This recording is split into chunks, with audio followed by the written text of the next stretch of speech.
Part 4 of Islam and Eman. The pillars of Islam.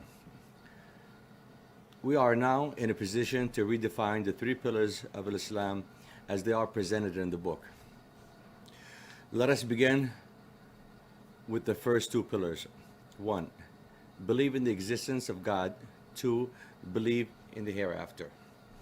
As we said before, these two pillars contain elements of an axiomatic, indisputable truth which, once it is accepted, initiates a believer into the religion of Islam.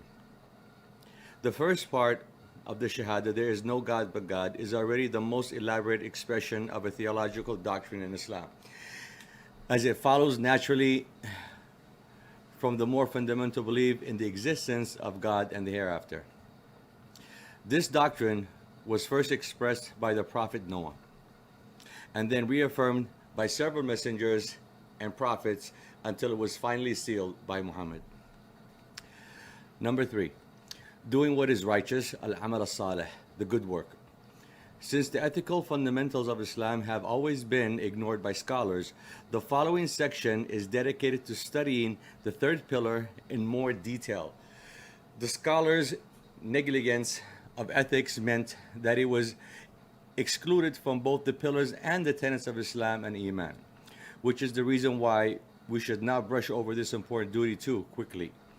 Doing what is righteous, al-amal al-salih, refers to the entire body of teachings, instructions, moral commandments, and ethical ideals that all religions have issued throughout human history. We might call this body the common denominator of all existing heavenly religions on earth.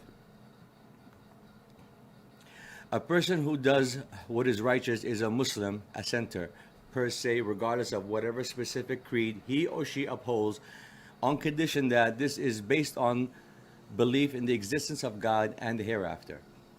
Such general absolute teaching and moral commandments were conveyed through the books and messages of previous prophets, starting with Noah and ending with Muhammad.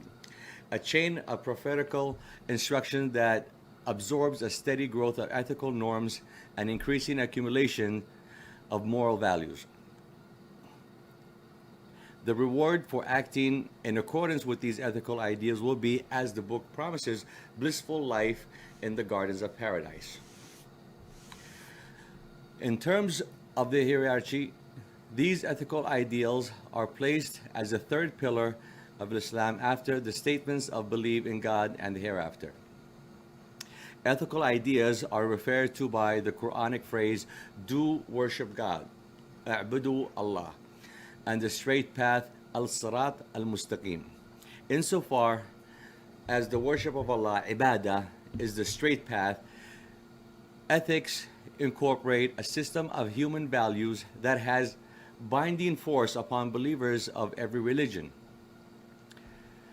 Consider the following verse. In matters of faith, al-din, he has laid down for you, shara'a lakum, the people, the same commandments that he gave Noah, which we have revealed to you, Muhammad, and which we enjoined on Abraham, Moses, and Jesus. Uphold the faith and do not divide into fractions within it. What you, O Prophet, call upon the idolaters to do is hard for them. God chooses whoever he pleases for himself and guides towards himself those who turn to him. Surah Ash-Shu'ara 42 verse 13. From this we learn that the religion, al-din, which Allah has established for you, is Islam, authorized by him. It is the only religion that Allah will ever accept. It is a religion of guidance, of truth, and of moral values, finally revealed to the Prophet Muhammad, but with a history of constant maturation via previous prophets, the first of which was Noah. We hear in this verse that Allah enjoined this religion on Noah, then on Abraham, Moses, and Jesus. He wanted them to remain steadfast in it. We also learn that this enjoyment, or better, these enjoyments, were jointly shared by all prophets, including Muhammad. The same religion has he established for you. And yet each of these enjoyments had been adapted to the historical circumstances in which the prophets lived, as a result of which their messages underwent a process of acculturation and proliferation. What exactly were these enjoyments? According to the book, they came down in the form of commandments that are summed up by the term al-Furqan, to be rendered as moral guidance. Over time, the commandments increased in number from Noah to Moses until they reached 10. The 10 commandments are all called the general or universal ethics, al-Furqan al-am, and form the foundations of Islam as time progressed. From Moses onward, they matured further and accumulated more commandments until they were finally perfected in Muhammad's message.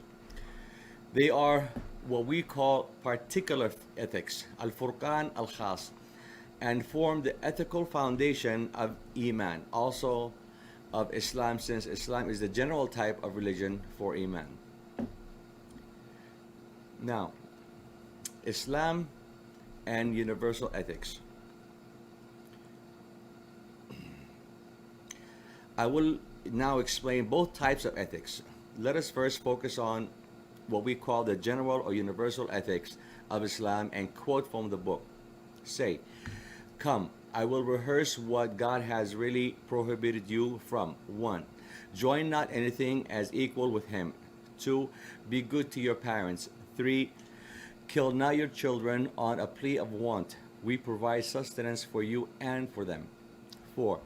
Come not nigh no shameful deeds, whether open or secret. 5.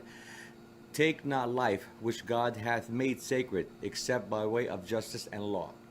Thus does he command you, that you may learn wisdom.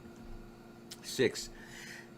And come not nigh to the orphan's property, except to improve it, until he attains the age of full strength.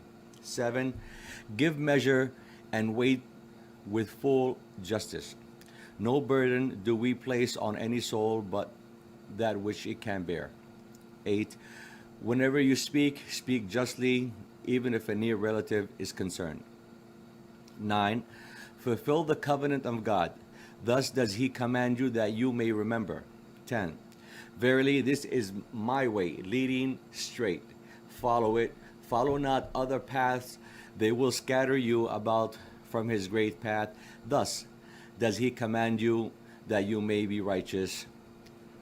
Surah Al-An'am 6, verse 151 to 153. These verses provide us with 10 commandments, of which 9 are moral orders and 1 a religious creed. Although many will know these 10 commandments by heart, it will be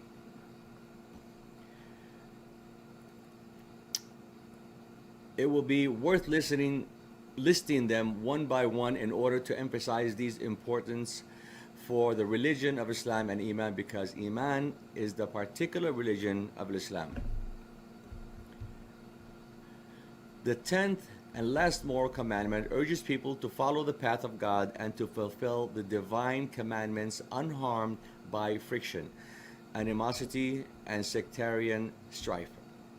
It implies that unity, agreement, and concord between religions and denominations is a law of human nature, and that it is a great offense to violate this law, stirring up animosity and hatred between religious communities.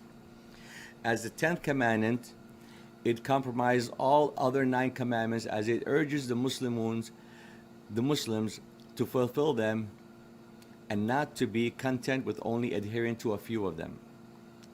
These are the commandments or universal moral laws of Islam, which we call general ethics, al-Furqan al-Am. Revealed long before the 7th century, they were further elaborated and fully perfected in the form of Muhammad's messengerhood.